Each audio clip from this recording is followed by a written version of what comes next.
Segundo Samuel, capítulo 24, faremos a leitura de todos os versículos, os 23, os 18 primeiros versículos, tá? Ou os 17.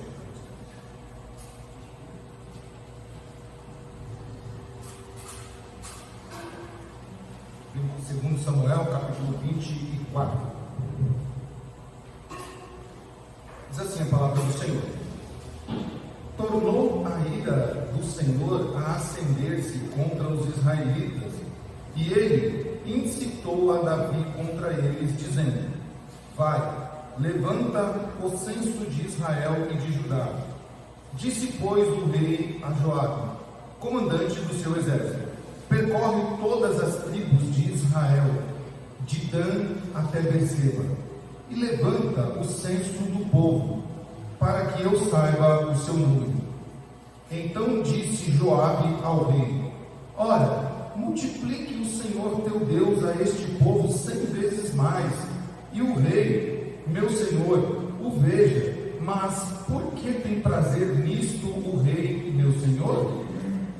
Porém a palavra do rei prevaleceu contra Joabe e contra os chefes do exército. Saiu, pois, Joabe com os chefes do exército, da presença do rei, a levantar o censo do povo de Israel. Tendo eles passado o Jordão, acamparam-se em Aroer, à direita da cidade que está no meio do vale de Gade, e foram a Jazer. Daqui foram a Gileade, e chegaram até Gades, na terra dos heteus. Seguiram a Dan-Janã e viraram-se para Sidom. Chegaram à fortaleza de Tiro e a todas as cidades dos heveus e dos cananeus, donde saíram para o Neguebe de Judá, a Berseba. Assim percorreram toda a terra, e ao cabo de 9 meses e 20 dias chegaram a Jerusalém.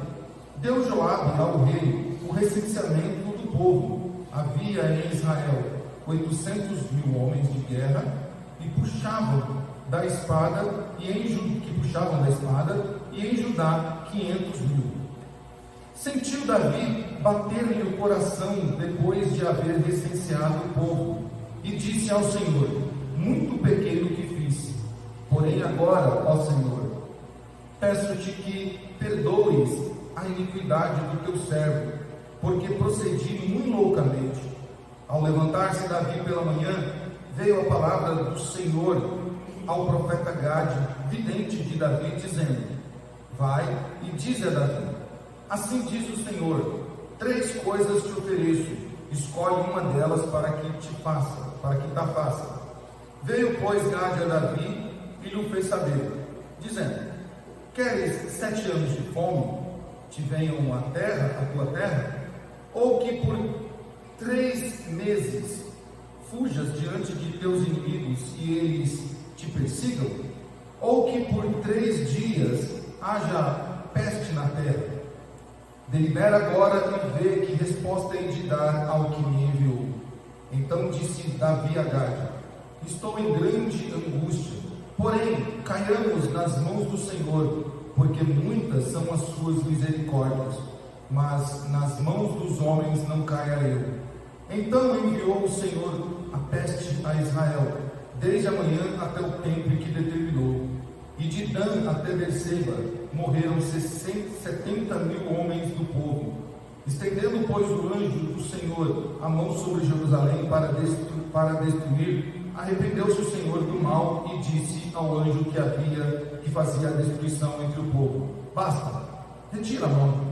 O anjo estava junto à ilha de Araúna, o Jebuseu. Vendo Davi o anjo que feria o povo, falou ao Senhor e disse: eu é quem pequei, eu é quem procedi perversamente. Porém estas ovelhas que fizeram? Seja, pois, a tua mão contra mim e contra a casa de meu pai. Somente até aqui, meus irmãos, permaneça a Bíblia aberta, que nós falaremos ainda dos demais versículos. E é interessante como na Bíblia, a Bíblia nos mostra algumas pessoas que pecaram contra o Senhor e como elas reagiram. como foi que essas pessoas reagiram? Quando nós começamos a ler as Escrituras, logo no primeiro livro da Bíblia, Gênesis, nós vemos Caim pecar contra o Senhor, matando o seu irmão. Nós vemos ali também a reação de Caim. Nós vemos também como foi que os moradores de Sodoma e Gomorra, que pecaram contra o Senhor, como eles reagiram também. E assim vão se sucedendo ao longo das Escrituras a narração de pessoas que pecaram contra Deus e as suas ações.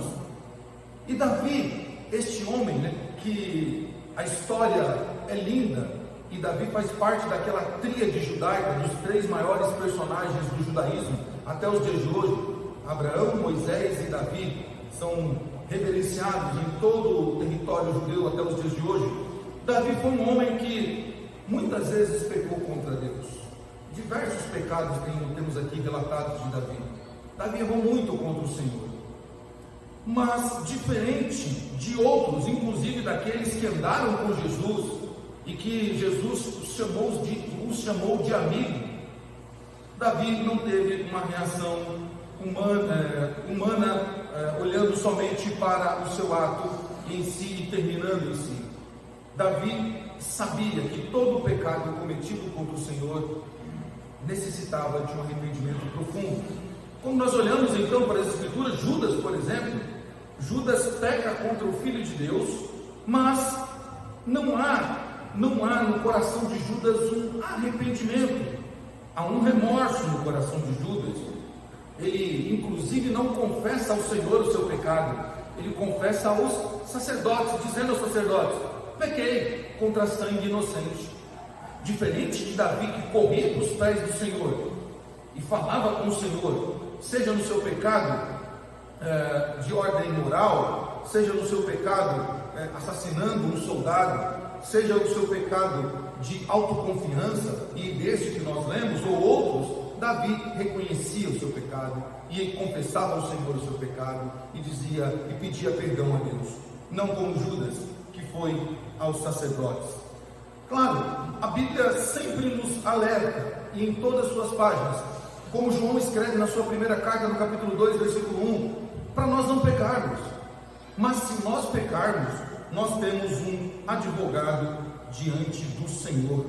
Então, nós podemos aprender com Davi como reagir diante de Deus ao pecar contra Ele. Como nós reagimos quando pecamos? Como nós reagimos diante de Deus contra quem nós pecamos? Davi vai nos ensinar com a sua vida. Nós lemos aqui na nossa liturgia o Salmo 32, composto pelo Davi, como Davi entende que o pecado, qual mal que o pecado causa no seu corpo. Meus irmãos, por que eu fiz essa pequena introdução para nos lembrar aqui? Porque nos dias de hoje nós estamos vendo uma ação contrária à das Escrituras. Há um combate contra o pecado, mas não de deixar de pecar, mas há um combate contra o pecado no sentido de dar a ele o nome correto. Aliás, a nossa geração tem dificuldade em dar nome certo às coisas. Quando nós olhamos para as notícias policiais, nós vemos não dando o nome certo à coisa certa. Faz parte da nossa geração. Então, o pecado é tratado nos dias de hoje como equívoco, erro, tropeço, pisar na bola, foi mal, e outros termos que se usam descaracterizando o que realmente é o pecado. E nós aprendemos aqui, pecado é tudo aquilo que eu faço contra a perfeita lei de Deus, é uma desobediência a Deus, diretamente a Deus. E nós vemos isso, então, neste texto que nós lemos. Segundo Samuel, capítulo 24, narra um episódio de grande significado, já no final do reinado do rei Davi. Davi assume o trono logo após Saul ser rejeitado pelo Senhor. E lembre-se como Saul foi rejeitado. Saul foi rejeitado pelo Senhor porque ele não confiou em Deus. Saul preferiu confiar na sua força. Saul na sua soberba, preferiu confiar em si do que no Senhor. E ele foi rejeitado pelo Senhor por causa da sua constante desobediência a Deus. Então Davi, escolhido pelo Senhor, sobe ao trono. E a Bíblia descreve este rei agora como o representante de Deus, um homem segundo o coração de Deus, um homem escolhido por Deus não só pela sua vontade de servir, o que já é visto desde pequeno, mas pelas qualidades que Davi tinha. Se você lembrar, lá no comecinho do reinado de Saul, quando Saul está possuído por um espírito ruim, é pedido que traga alguém, aí alguém fala: olha, eu conheço um arpista, e cita as qualidades desse arpista. Uma das qualidades que esse arpista tem é que ele é temente a Deus. Davi era um homem temente ao Senhor. Só que no final do seu reinado, depois de outros pecados cometidos, alguns fruto da sua juventude, outras pelo seu temor, mas Davi sabia que os seus pecados deveriam ser confessados a quem poderia perdoar. E já no finalzinho, Davi comete um grande equívoco. O capítulo 24 começa falando que Deus está irado com o povo, que Deus está irado com o povo de Israel. Não descreve o motivo. Nós vamos ver daqui a pouco qual o motivo que Deus está irado com o povo de Israel. E Deus, irado com o povo de Israel que cometeu alguma coisa contra o Senhor, faz então Deus com que Davi levante um censo sobre Israel, ou seja, contagem do exército, para que isto seja um peso contra o povo. Então, perceba só como nós precisamos analisar o texto. Quando nós olhamos, parece que a consequência do pecado aqui vai se destinar somente a Davi. Não, o texto começa dizendo que Deus está irado com o povo. Este censo que Deus faz Davi levantar, embora pareça um ato administrativo, na verdade ele é visto como um ato de orgulho, falta de confiança na providência de Deus. Deus faz com que Davi levante um censo para mostrar a ele e mostrar ao povo o quanto eles eram orgulhosos e o quanto faltava-lhes confiança na providência de Deus. Por que Deus não queria que Davi fizesse esse censo? Por que Deus proibiu isso? Por que Deus não foi visto com bons olhos? Porque Israel ganhava as batalhas pelo poder de Deus. Israel ganhava suas lutas pelas mãos do Senhor. Foi assim desde a sua saída do Egito, quando aquele povo escravo por 430 anos, que não sabia manejar uma espada, não sabia como se defender, então ele vai vencendo os seus adversários pelo poder de Deus. E uma das cenas que fica muito claro isso é quando há uma batalha no deserto, e então nós vemos que é Deus quem está conduzindo aquilo através da instrumentalidade de Moisés.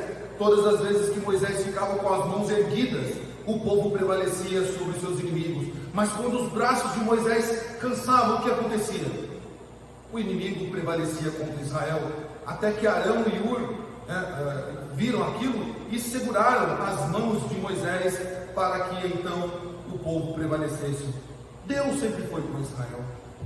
Meus irmãos, Deus sempre foi conosco. Deus sempre é conosco. Nós não precisamos buscar forças alheias. Nós não precisamos buscar outros recursos. Deus tem sido conosco. Até aqui, nós temos prevalecido contra o nosso adversário, porque Deus tem sido conosco. As nossas lutas não são somente lutas nossas. O próprio Davi nos faz compreender isso, que as batalhas que vivemos são batalhas do Senhor também. Deus peleja por nós. A batalha que nós enfrentamos nessa vida, contra o nosso inimigo, contra a nossa carne, contra os nossos adversários, Deus está conosco. Nós não precisamos nos preocupar, não precisamos buscar outros recursos. Nós temos o maior recurso, o Deus dos exércitos, o Senhor Deus Todo-Poderoso, que está conosco. Mas como reagir diante das faltas cometidas contra Deus? Eu disse aqui no comecinho, como foi que Caim reagiu, como foi que os sodomitas reagiram, como foi que Sansão reagiu, Jefté, Gideão, próprio Saul, Davi, Salomão, Roboão, os demais reis do sul e do norte de Israel, os apóstolos, os discípulos, toda a história da igreja, e eu e você. Como é que nós reagimos diante do Senhor? Como reagir quando nós pecamos contra Deus? Esta é a grande questão. Para muitos, a ocultação do erro é uma fuga, e nós vimos aqui pelo relato de Davi que fugir disso não é uma boa escolha. Outros procuram amenizar a situação, também não é uma coisa sábia a se fazer. Outros atribuem a culpa a outro, e isso não é novo, né? Adão fez isso. Adão, por que você comeu do fruto? Porque a mulher que o Senhor me deu fez o pecado. Ah, foi a mulher que eu te dei? Não foi você? Então, essa transferência de responsabilidade também não é uma boa escolha que fizemos. Fugir, ocultar, amenizar o problema ou transferir não é a melhor coisa a fazermos. Davi, nesse texto, no capítulo 24, nos ensina como nós devemos reagir diante das nossas faltas, diante dos nossos pecados contra Deus. Versículo 10, se você puder acompanhar, veja só como Davi reage. A primeira coisa que Davi faz, Davi confessa o seu pecado. Versículo 10 do capítulo 24, olha o que está escrito. Sentiu Davi bater no coração depois de haver licenciado o povo e disse ao Senhor: muito pequei no que fiz, porém agora, ó Senhor, peço-te que perdoes a minha iniquidade, a iniquidade do teu servo, porque procedi muito loucamente. Meus irmãos, a primeira coisa que Davi faz e nos ensina quando nós pecamos contra o Senhor é confessar os nossos pecados. O sexto foi o pecado do orgulho que Davi cometeu. Qual o pecado do orgulho? De confiar em si. Porque quando Davi recebe as informações de Joabe, que tinham 800.000 soldados em Israel e mais 500 de Judá, é um grande exército. Diz os historiadores que esses 800.000 e 500.000 não são literais, mas eles tratam de uma forma de se dirigir à potência do exército. Mas se é literal ou não, não é a questão. A questão é que Israel era temido por todos os povos. Se você tiver curiosidade de ler sobre a história do período bíblico de guerras, você vai perceber que os egípcios temiam Israel. Os babilônicos, antes de levarem Israel cativo, temiam a Israel. Os moabitas, os jebusitas, toda a região da Etiópia temiam ao povo de Israel. A Síria temia, porque eles sabiam que este povo vencia as guerras, não somente pela sua força, mas já corria a história de que o Deus de Israel era com eles. Você deve bem lembrar de uma batalha de Israel contra os filisteus, lá no período de Josué, quando então o povo vence, e os filisteus entendem que a arca do Senhor é o motivo de que os filisteus perderam a guerra. Pois bem, quando isso passa, isso vai indo adiante, passa o período de Josué dorme no Senhor, vencendo batalhas, e então vem um período lá no livro de 1 Samuel, em que mostra a decadência de Israel. Quando Israel se tornou soberbo e orgulho ao extremo, confiando nas suas forças, então Deus permitiu que os inimigos os derrotassem e levassem a arca do Senhor. E enquanto a arca esteve fora de Israel, significava que a presença de Deus não era mais com o exército de Deus, com o povo de Deus. Meus irmãos, o pecado do orgulho, de confiar em nós mesmos, é um dos maiores pecados que nós podemos cometer contra Deus. E esse pecado não é novo, não foi cometido ontem por mim e por você, mas já está na história desde que o mundo é mundo. O pecado de confiar em si mesmo é também o pecado de não confiar na providência de Deus. E este pecado derrubou grandes homens ao longo da história do mundo. De Adão até os dias de hoje, muitos sucumbiram por causa do pecado do orgulho, de confiar em si mesmo. E Davi talvez se orgulhou porque ele deve ter, talvez, olhado para a história e ter dito: mas eu derrotei um gigante com apenas uma pedra. Eu tenho até uma musiquinha que é cantada, que Saul matou milhares, mas Davi matou 10 milhares. Eu sou temido por todas as nações. Claro, estou aqui conjecturando, tá? Mas é fato que quando Davi recebe um número de soldados, ele fica então orgulhoso daquilo, porque era um grande exército, era um exército potente. E então quando isso acontece, tá? Quando isso acontece, então Davi vai sentir o peso do pecado sobre ele. Mas por que Deus permite isso?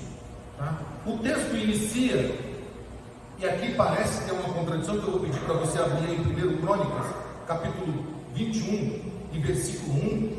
Olha o que está escrito lá em 1 Crônicas, capítulo 21, versículo 1.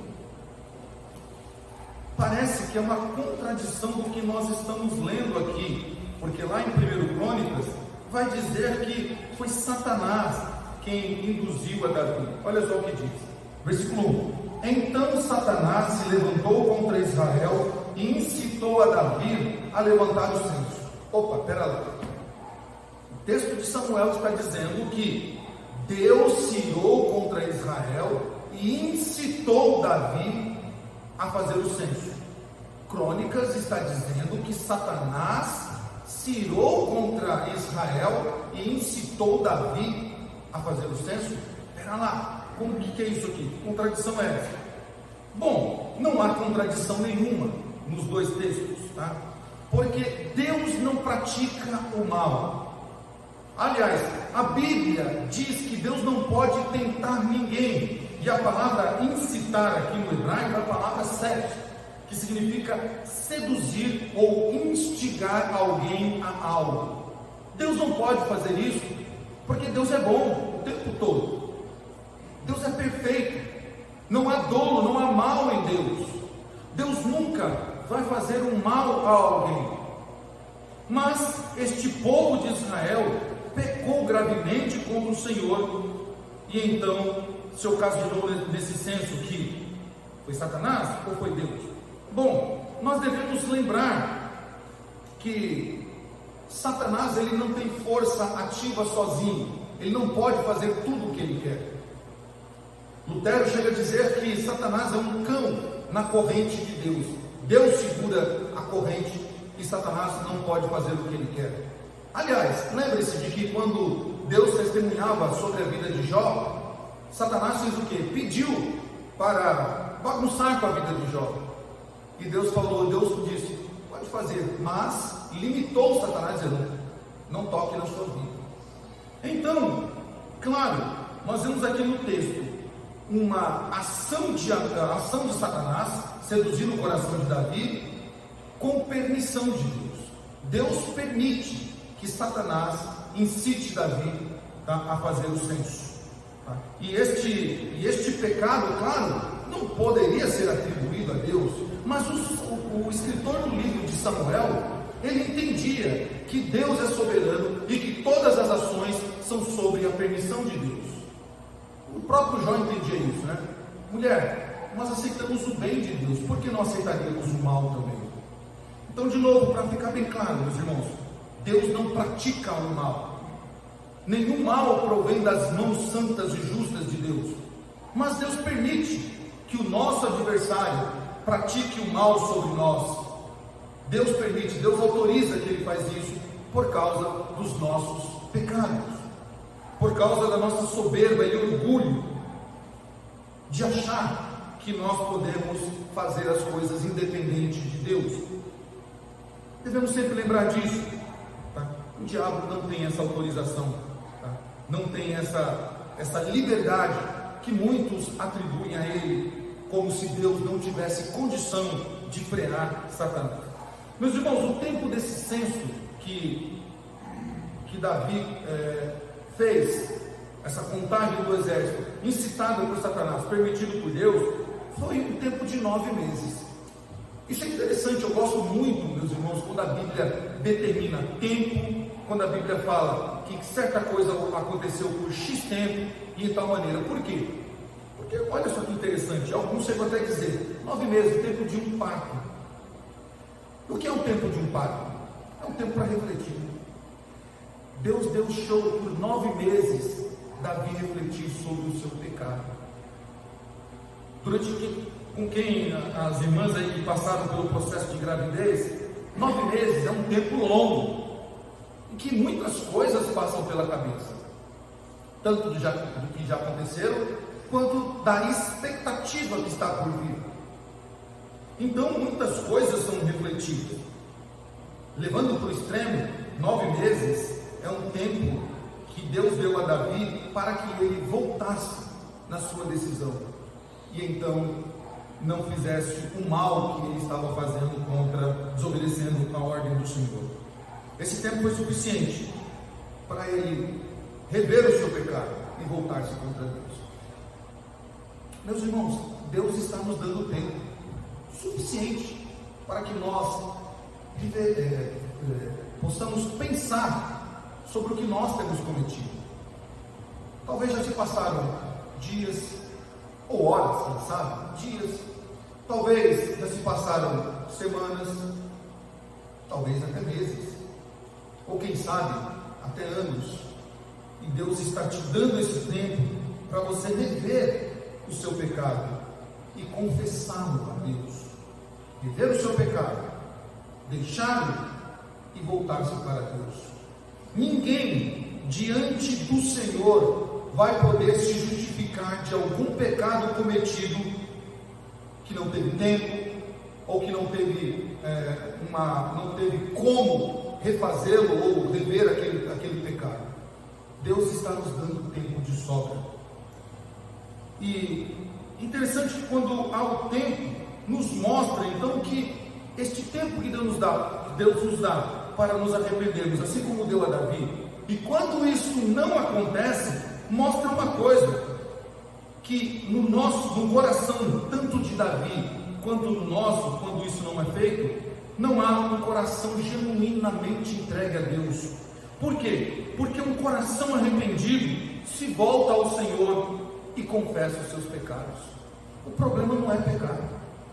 João disse isso, no seu capítulo 2, não pequeis, mas se vocês pecarem, temos um advogado perante Deus, Jesus Cristo, que nos perdoa de todos os pecados. Confessar os pecados é a primeira coisa que devemos fazer. O próprio escritor de Provérbios, Salomão, ele escreve no capítulo 28, versículo 13, que o que encobre as suas transgressões nunca prosperará. O que encobre as suas transgressões nunca prosperará, mas o que confessa e deixa alcança misericórdia. Irmãos, não deixemos que o pecado floresça em nosso coração, que ele crie raízes. E não importa se foi um pecadinho, se foi um pecado médio, se foi um pecado mais ou menos, se ninguém viu, não importa se é um pecadão, confesse os seus pecados ao Senhor. Confesse a Ele, porque Ele quer te perdoar, Ele quer nos perdoar. O tempo todo que nós deixamos de confessar os nossos pecados ao Senhor, é uma perda de oportunidade de usufruir da graça e da misericórdia de Deus. E talvez seja isso que esteja freando a nossa vida espiritual. Talvez seja isso que tenha impossibilitado os nossos pés de avançarem e caminharem por dias ou por caminhos mais felizes e prósperos. Deus é misericordioso e pronto para nos perdoar. Mas há uma segunda ação de Davi diante de Deus quando ele peca. A primeira, confessou os seus pecados. A segunda está no versículo 14 do capítulo 24. Davi confia na misericórdia de Deus. Então disse Davi a Gade: estou em grande angústia, porém, caiamos nas mãos do Senhor, porque muitas são as suas misericórdias, mas nas mãos dos homens não caia. Assim que o coração de Davi se angustia por causa do pecado cometido, Davi então se arrepende, confessa o seu pecado ao Senhor. E no dia seguinte, diz as Escrituras, que Deus levanta o seu profeta, Gade, para falar com Davi e dizer para Davi: escolhe uma punição. Você prefere isso, aquilo ou aquilo outro? Davi escolhe cair nas mãos do Senhor do que nas mãos dos seus inimigos, porque Davi sabe que ele se relaciona com um Deus cheio de misericórdia. E a Davi foi dado 3 opções: 7 anos de fome. E a ideia aqui dos 7, meus irmãos, é uma ideia bíblica, tá? Uma ideia de tempo completo. Toda vez que nós vemos na Bíblia 7, você entenda, um tempo completo. Então Davi sabe que 7 anos de fome era muito, e o povo não iria suportar 7 anos de fome. A segunda opção: fugir dos inimigos. Era algo que Davi conhecia muito bem, que Davi sabia, e ele não queria passar por isso novamente, porque ele já havia fugido de Saul, já havia fugido do exército de Saul. Davi teve que fugir do seu próprio filho Absalão e do exército de Absalão. Davi teve que fugir dos inimigos comuns de Israel, como o rei Arques, rei dos filisteus. Então Davi sabia que fugir dos inimigos era algo muito horrendo e ele não queria passar por isso de novo. Então Davi escolhe a terceira opção: cair nas mãos de Deus. Porque mais dura que fosse a punição de Deus, cair nas mãos de Deus era uma escolha sábia a ser feita, pois a punição de Deus não é para a destruição, mas Deus estende a sua misericórdia. Meus irmãos, todo pecado traz consequências.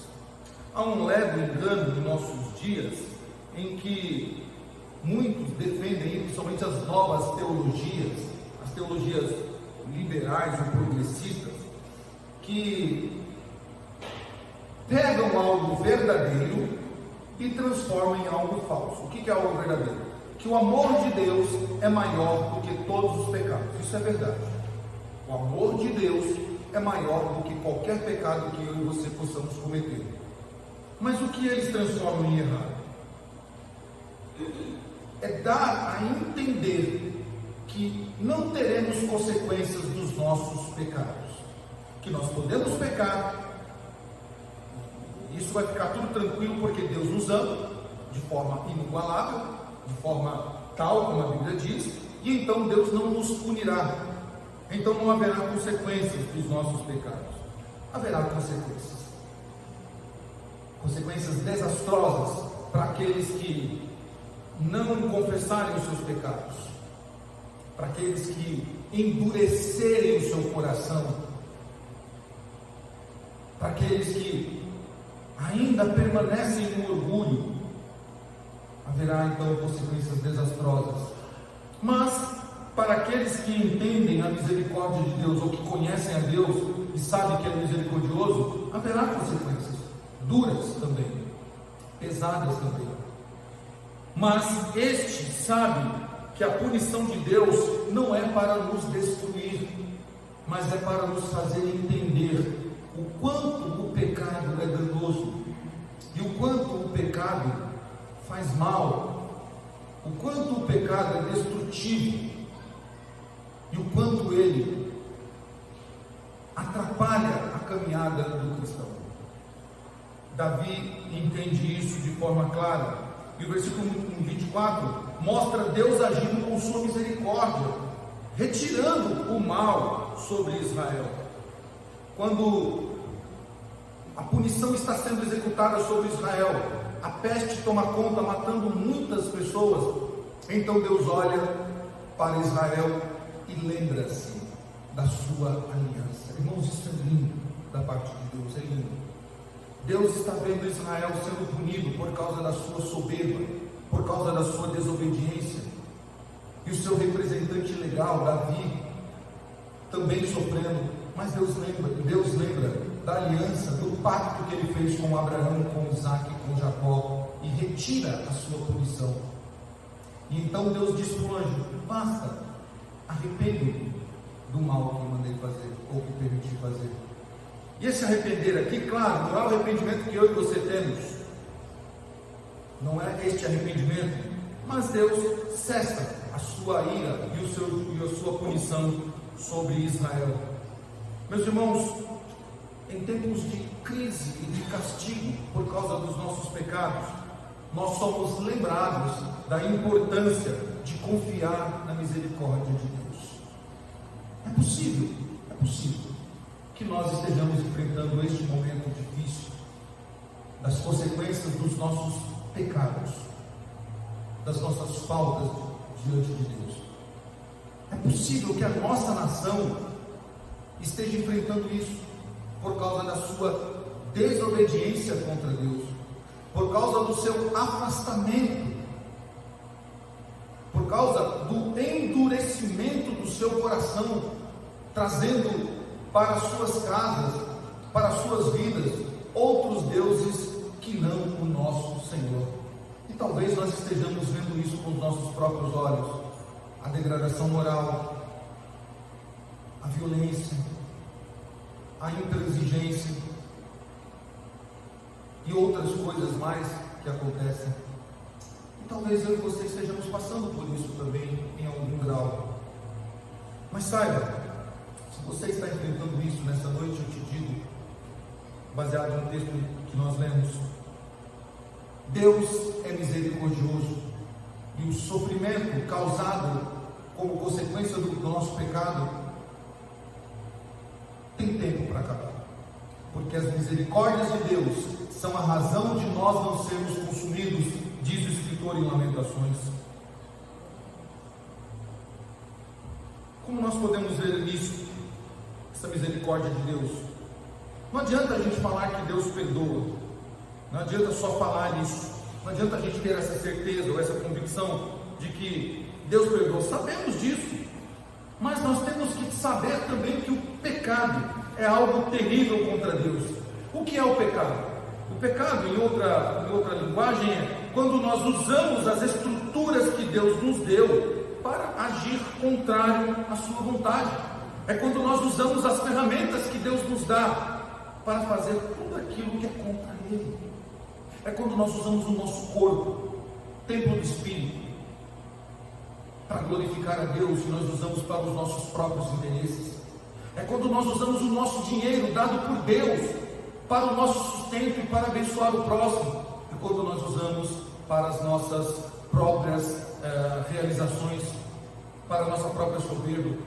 É quando nós usamos as ferramentas mais santas, como a própria palavra de Deus, para os nossos próprios fins.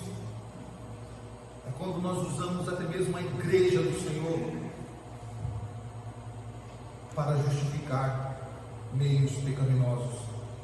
Meus irmãos, você, o seu corpo, os seus membros, a sua alma, o seu espírito foi lhe dado para servir a Deus. Você foi criado para a glória de Deus. Quando você não usa isso para a glória de Deus, você está pecando contra Ele. Você está usando essas estruturas para agir contrário à vontade dEle, dizendo: a vida é minha, eu faço o que eu quero, eu sou dono do meu nariz, eu não vou ficar preso a nenhuma religião, eu não vou ficar preso a nenhum livro arcaico, eu não vou ficar preso a uma pregação de um homem que colocou um terno e uma gravata e disse o que eu devo fazer. Eu não vou ficar preso a nenhuma instituição que diz o que eu devo ou não fazer. Eu vou fazer tudo aquilo que eu quero, porque eu sou livre. Isto é usar as estruturas que Deus deu para agir contrário à sua vontade. Mas quando nós reconhecemos isso e confessamos os nossos pecados, ou confessar os pecados faz com que as misericórdias de Deus ajam em nós. Quer viver a misericórdia de Deus? Quer usufruir da misericórdia de Deus? Confesse os seus pecados. Confesse os seus pecados a Ele. Confesse as suas faltas a Ele. Dobre o seu joelho e diga: Senhor, até aqui eu fui uma pecadora, um pecador. Até aqui eu agi conforme a minha vontade. Até aqui eu andei conforme os passos que eu quis dar. Até aqui eu me saciei de tudo aquilo que eu quis. Mas daqui em diante, Senhor, é para a tua glória, é para o teu louvor. Davi então toma a primeira atitude: confessar o seu pecado. Davi confia na misericórdia de Deus, sabendo que a punição que viria sobre ele não seria para a destruição. E por fim, um terceiro ato de Davi está no versículo 17. Davi assume as consequências que o pecado lhe causou. Versículo 17 diz isso: vendo Davi ao anjo que feria um povo, falou ao Senhor e disse: eu é quem pequei, eu é quem procedi perversamente. Porém estas ovelhas, o que fizeram? Seja, pois, tua mão contra mim e contra a casa de meu pai. Meus irmãos, diante de Deus, Davi não nega o seu pecado. Isso é muito interessante na vida de Davi. Embora o texto nos mostra no começo que Deus está irado com Israel, com o povo, e os historiadores vão dizer que Deus está irado com o povo porque os israelitas se haviam afastado dos caminhos divinos de Deus e se entregaram à corrupção e à idolatria. E a ira de Deus então se manifesta sobre eles. Só que então nós não vemos Davi olhar para isso. O castigo era para a nação de Israel, que se afastou de Deus e se entregou a outros deuses como Camus, como a Baal, a Aserá e outros deuses mais. Mas Davi olha para aquilo e diz: Senhor, fui eu que pequei. Quem fez o censo? Fui eu que fiz o censo. Que não este povo, eu é que mereço o mal, mas essas ovelhas não. Mas Davi sabia dos pecados da nação, mas ele não transfere o seu pecado para os outros, e ele então assume as consequências do pecado. Davi, ele então toma uma atitude que é vista com bons olhos diante de Deus, e é isso que Deus quer. O próprio Davi escreve no Salmo 51, o que Deus quer é um coração contrito e um coração quebrantado. Este Deus não rejeita. Davi assume as consequências, e ao ver então o anjo do Senhor ali, Davi, após cessar a praga, o que Davi faz? Após reconhecer, assumir as consequências, Davi então faz uma oferta de holocausto ao Senhor. O versículo 24 mostra isso. Davi, ele sobe até o rei Araúna,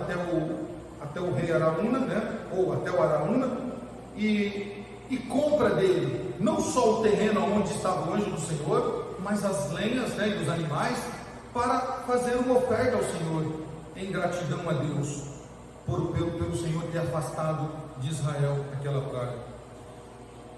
A primeira coisa que nós devemos fazer então: confessar os nossos pecados. Segundo, confiar na misericórdia de Deus. Terceiro, assumir as consequências do nosso pecado e não transferir para os outros. Como eu disse, há um grande mal nos nossos dias de hoje, que é transferir a responsabilidade para outro. Sempre é o outro que tem culpa e não nós. Isso está permeado na nossa sociedade. Isso está tomando conta desde as nossas crianças ainda pequenas, que já de pequenas, quando cometem alguma coisa, transferem para o outro, nunca assumem a responsabilidade. Até mesmo aqueles que deveriam ser exemplos, os sacerdotes, que não assumem a culpa, os chefes de Estado não assumem a sua culpa. E a transferência vai ser o primeiro ato a ser tomado. Mas aquele que entende a misericórdia de Deus, ele assume as consequências do pecado, e como Davi diz: fui eu quem pequei. Foi eu quem tomou a atitude de contar ao povo que caia sobre mim este pecado. Davi faz essa oferta ao Senhor então em gratidão, Porém, irmãos, esse sacrifício de Davi não resolveria o problema. Era preciso algo muito mais eficaz e muito mais excelente. Deus, no primeiro ponto, claro, aceitou a oferta de Davi ali, né, por causa da atitude de Davi: confessar, confiar e assumir as consequências. Mas pense aqui comigo, essa oferta de Davi, como nós lemos em Hebreus, ela não era suficiente porque ela é transitória, e a própria vida de Davi mostra isso. Davi comete o primeiro pecado, ele se arrepende, confessa ao Senhor, apresenta o sacrifício, mas lá na frente Davi comete outro pecado, e assim era a vida antes de Cristo. Os pecados eram confessados, eram relatados diante de Deus, uma oferta transitória era apresentada, mas tudo isso era sombra do que viria a ser no futuro. Todo o pecado cometido no Antigo Testamento era aplacado com a morte de um animal em substituição ao pecador. Porém, esses sacrifícios, que eram repetidos sempre, eles não possuíam a eficácia necessária e definitiva contra o pecado. Porém, meus irmãos, João capítulo 3, versículo 1 em diante, seguindo até o 16, 17 e 18, o Senhor vai mostrar o envio do Cordeiro, aquele que João viu e dizendo: eis o Cordeiro de Deus que tira o pecado do mundo. Aquele Cordeiro visto por João, que preparou o caminho para ele. Então João narra que ele, Deus, amou o mundo de tal maneira que deu o seu Filho unigênito, para que todo aquele que nele crê não pereça, misericórdia, não pereça, mas tenha a vida eterna. Então Deus envia o seu Filho unigênito, o Cordeiro santo, imaculado, sem nenhum defeito, que veio para substituir os filhos eleitos de Deus e dar definitivamente o sacrifício puro, perfeito, àqueles que pertencem a Deus, por meio do sacrifício de Jesus Cristo. Hebreus capítulo 10, que nós lemos, nós vamos ler de novo a partir do versículo 4. O escritor então mostra essa importância desse sacrifício. Olha o que diz o versículo 4 do capítulo 10: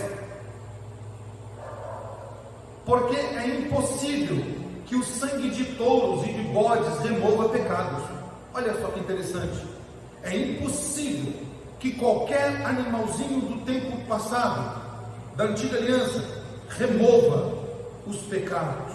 É impossível. Aquilo era feito de forma transitória, ou seja, resolvia naquele momento, mas depois era preciso um novo sacrifício. Os versículos 10 e 11 dizem, então, completam a ideia do autor, dizendo assim: nessa vontade é que temos sido santificados, mediante a oferta do corpo de Jesus Cristo, uma vez por todas. Ora, todo sacerdote se apresenta dia após dia a exercer o serviço sagrado e a oferecer muitas vezes o mesmo sacrifício, que nunca, jamais podem remover pecados. Jesus, porém, tendo oferecido para sempre um único sacrifício pelos pecados, assentou-se à destra de Deus.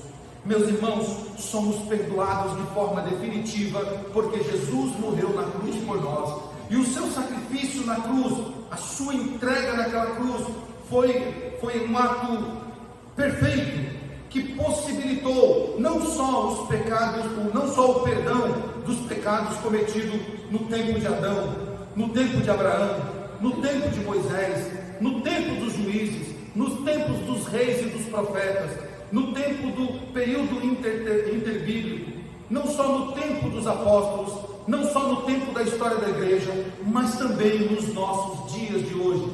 Todos os eleitos de Deus foram beneficiados pelo perdão uma vez por todas.